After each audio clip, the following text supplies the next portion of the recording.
They called it an army. Not a metaphor, not a nickname. An army, complete with tanks, trucks, artillery, campfires, fuel dumps, field hospitals, even a commander so famous the enemy couldn't help but believe he was coming. And yet, it wasn't real. It was canvas and rubber, plywood and paint. It was radio static and staged tire tracks. It was actors playing soldiers, and soldiers playing actors. In the spring of 1944, while the world stared at the English Channel and waited for the moment history would crack open, the Allies built a weapon that didn't fire a single shot. A Phantom. And it helped decide the fate of Europe. To understand why a fake army could matter more than a real one, you had to feel the problem the Allies faced in 1944, because on paper, the solution sounds simple. Invade France, open a second front, crush Nazi Germany from the west while the Soviet Union pushes from the east. But paper doesn't bleed, and paper doesn't drown. In reality, crossing the Channel wasn't just moving troops from one coastline to another. It was trying to force the largest amphibious invasion in human history through a narrow strip of water that the enemy had turned into a killing field. Hitler called it Festung Europa, Fortress Europe. Across the coastline of occupied France, concrete bunkers sat like clenched teeth. Machine guns waited in dark slits. Artillery pieces were carefully ranged. Mines, barbed wire, steel obstacles, and flooded fields turned beaches into traps. And behind those defenses, the Germans had something even more dangerous than guns. They had time. Time to watch, time to anticipate, time to guess where the invasion would hit, and to concentrate their forces at the point of impact. Because if the Germans could do one thing right, just one, they might not have to stop the invasion everywhere. They'd only have to stop it once. Stop it on the beach. Stop it before the Allies built a harbor. Before they brought in fuel, tanks, food, ammunition, before the invasion turned from a landing into a campaign. And if they stopped it there, the war could drag on for years. Or the invasion could collapse outright. So the Allies didn't just need ships and soldiers. They needed the enemy to be looking in the wrong place. By early 1944, there were two obvious choices for where an invasion of France might land. Normandy, wide beaches, fewer heavy fortifications, but farther from the critical objective, the port city of Calais. And then, the Pas de Calais. The Pas de Calais is the narrowest point between England and France. It's the shortest hop across the Channel. It's where the Germans expected the blow to fall. Because it made sense. If you're launching an invasion, you don't choose the longer crossing if you can avoid it. And if you're Hitler, obsessed with holding Europe's western door, you focus your strongest defenses on the place where the door is narrowest, because that's where the battering ram will hit. Calais also had something else: roads. Roads to move armored divisions quickly. Roads that led toward Belgium, toward Paris, toward the industrial heart of Europe. If the Allies landed at Calais and broke through, they could surge inland fast. So for German planners, Calais wasn't just likely. It was logical. It was inevitable. That expectation, logical, inevitable, became the lever the Allies used to pry open the gates of Fortress Europe. Because if you can predict what your enemy expects, you can weaponize their certainty. And that is where the Phantom Army begins. Now, when people imagine wartime deception, they often picture one clever trick. A single dramatic lie. But the deception behind D-Day wasn't one lie. It was a cathedral built from lies, layered, reinforced, and made believable through detail. The Allied deception plan had a name: Operation Bodyguard. Even that name is perfect. A bodyguard doesn't win a fight by punching the hardest. A bodyguard wins by controlling what the enemy sees, by moving the target, by buying time, by preventing the fatal blow. And within Operation Bodyguard was a specific mission designed to mislead Germany about the invasion's location. This part was called Operation Fortitude. The word fortitude means courage under pressure, endurance, resolve. But here, it was also a wink. Because fortitude wasn't about enduring bullets. It was about enduring scrutiny. It was about holding up a lie long enough that the enemy would stake their army on it. Fortitude was split into two parts. Fortitude North convinced Germany the invasion might come through Norway. Fortitude South convinced Germany the main invasion would come at Calais. The second part, Fortitude South, was the heart of the Phantom Army story. Because to sell the idea of Calais, the Allies needed to sell an even bigger idea. That they were building an entire invasion force opposite Calais. A force so massive the Germans would look at it and think, of course, that's it, that's the one. So the Allies invented an army. They gave it a name, the First U.S. Army Group, FUSOG. And they gave it a commander whose reputation was like a spotlight. General George S. Patton. Patton was famous, aggressively famous. He was the kind of commander German intelligence watched like a hawk. To them, Patton wasn't just a general, he was a signal. If Patton was somewhere, that was where the main event was. So the Allies did something brilliant and cruel at the same time. They put Patton in charge of an army that didn't exist. And then they built evidence around him. Imagine southern England in early 1944. A gray sky stretched low over muddy fields. Hedgerows cut the land into squares. Roads twist through small villages. The sea is just beyond the horizon. Now imagine a German reconnaissance pilot high above, peering down through clouds whenever he can. He's looking for patterns. He's looking for buildup. He's looking for tanks, for camps, for staging areas, for supply dumps. And he sees them. He sees lines of vehicles. He sees depots. He sees what looks like armored formations. But what he's seeing isn't steel. It's rubber. Inflatable tanks, full-sized decoys shaped and painted to resemble Sherman tanks from the air. Inflatable trucks, dummy landing craft, fake artillery. Not toys, not cartoons. These were carefully engineered props designed to pass at a distance. To pass in low resolution. To pass when the enemy was hungry for confirmation. But inflatables alone weren't enough. A static fake army would eventually be exposed. So the Allies added movement. They created tracks in the mud. They moved decoys around to simulate unit shifts. They staged the rhythms of a living army, new tents going up.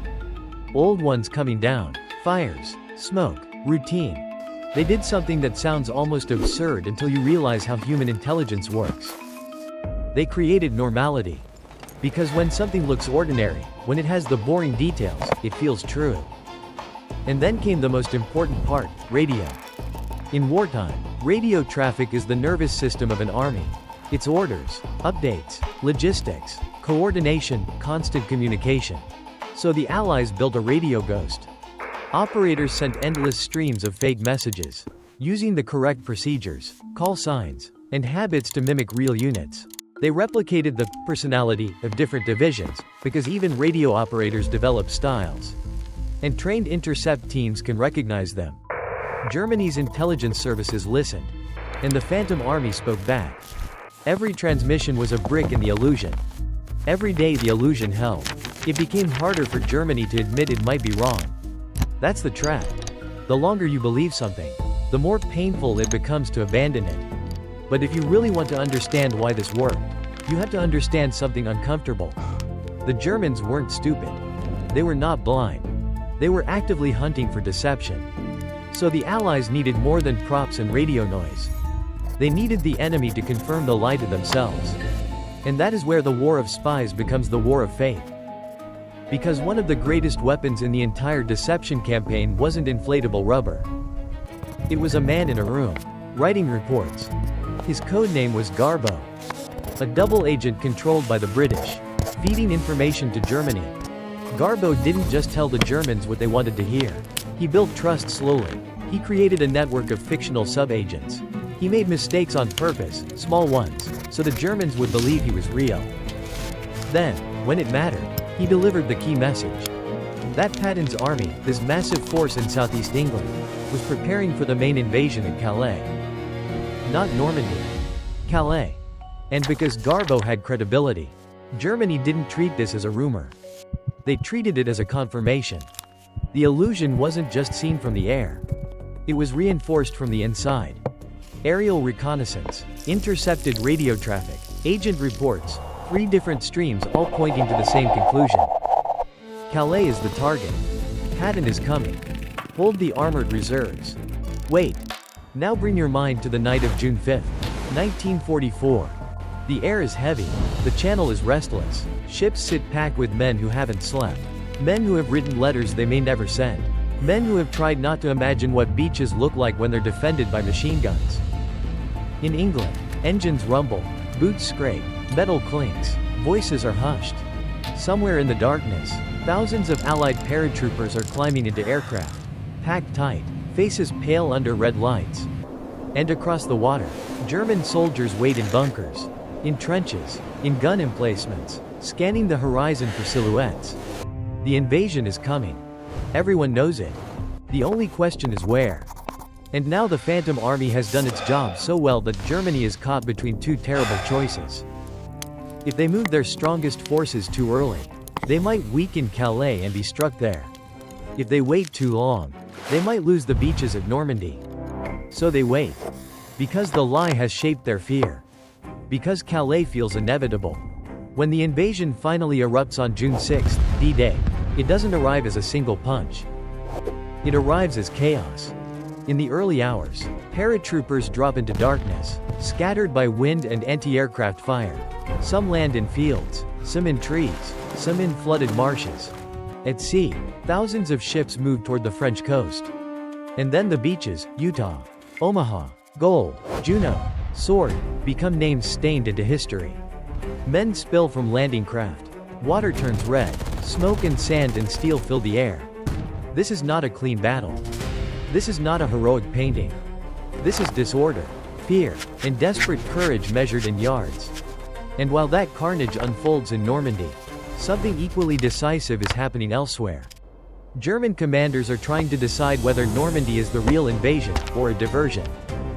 Because from their perspective, it might be a clever feint to pull forces away from Calais before the main landing. This is what Fortitude was designed to do. Not necessarily to hide Normandy completely, that might be impossible.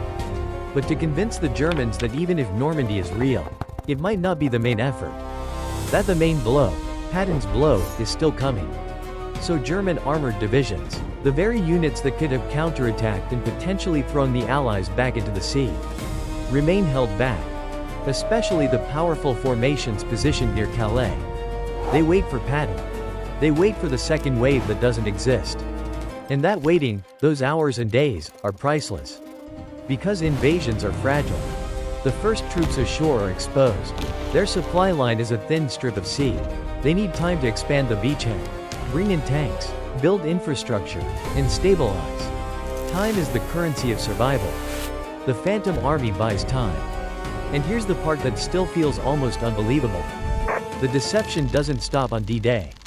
It continues. Even after the Allies land in Normandy, the Phantom Army remains active in southeast England. Radio traffic continues. Decoys remain. Agent reports continue. The Germans remain convinced that the main invasion might still be coming at Calais. Some German units stay tied down for weeks, waiting for a blow that will never fall. Think about that.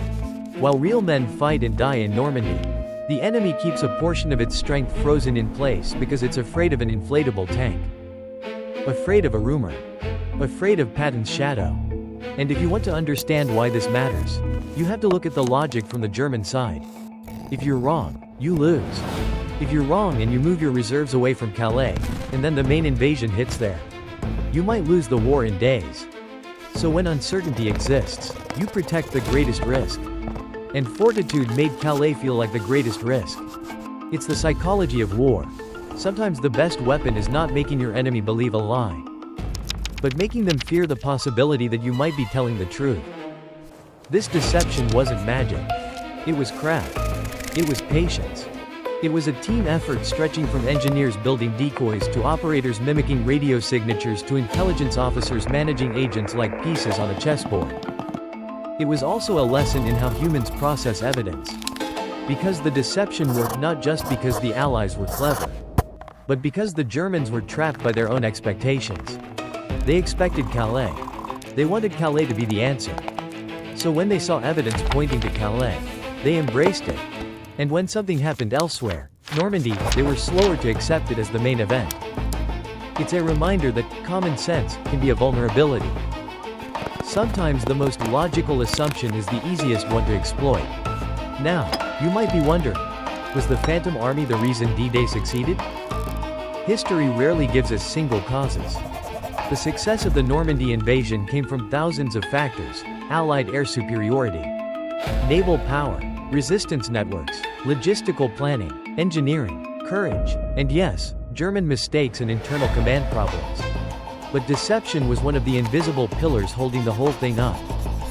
Because if German armored reserves had been thrown into Normandy quickly and decisively, if the Allies had faced a concentrated counterattack in those first critical days, the landing might have become far more costly. Perhaps even unstable. Deception doesn't replace strength. It multiplies it. It shifts the odds. And in war, shifting the odds by even a small margin can decide whether an operation survives its first week. The Phantom Army story also leaves us with a darker, more complicated question. What does it mean that a lie can save lives? Because in this case, the lie didn't just trick the enemy. It protected the real soldiers on the beaches by keeping enemy strength away from them. It's uncomfortable. War is uncomfortable. But it's also deeply human. It tells us that conflict isn't only fought with weapons. It's fought with perception, with uncertainty, with belief. And it reminds us that sometimes the most powerful force in history is not what is real, but what people think is real. After Normandy, the war in Europe doesn't end quickly. There are brutal battles ahead, hedgerows that turn into slaughterhouses, cities reduced to rubble, desperate counter-offensives, and final collapses. But the door opened in June 1944 never fully closes again. The Allies gain a foothold. They push inland. They build the supply lines necessary for a sustained campaign. And Germany, already strained on the Eastern Front, now bleeds in two directions. The Phantom Army fades into the background, its work finished. But its legacy remains. Because Fortitude becomes a blueprint. A demonstration of what coordinated deception can achieve when it's grounded in details, layered evidence, and a deep understanding of how the enemy thinks. Even in the modern world, where satellites watch from space and data floods every channel, the basic vulnerability remains the same. Humans interpret information through expectations. And expectations can be engineered. So the next time someone tells you history is just dates and battles, remember this. One of the most important armies of World War II never fired a shot. It never marched into France. It never took a city. And yet it helped hold German forces in place while real soldiers fought for a foothold on the beaches of Normandy. A phantom army, built from air, sound, rumor, and belief. A reminder that in the most decisive moments of history, the battle isn't always for land. Sometimes it's for the mind. Because that single decision, to build a lie so convincing it shaped the enemy's entire strategy, left a mark that would echo for decades in how wars are planned, how intelligence is used, and how reality itself can be bent in the pressure of survival. And if you enjoy stories like this, forgotten chapters of history told like a journey through time, subscribe for more.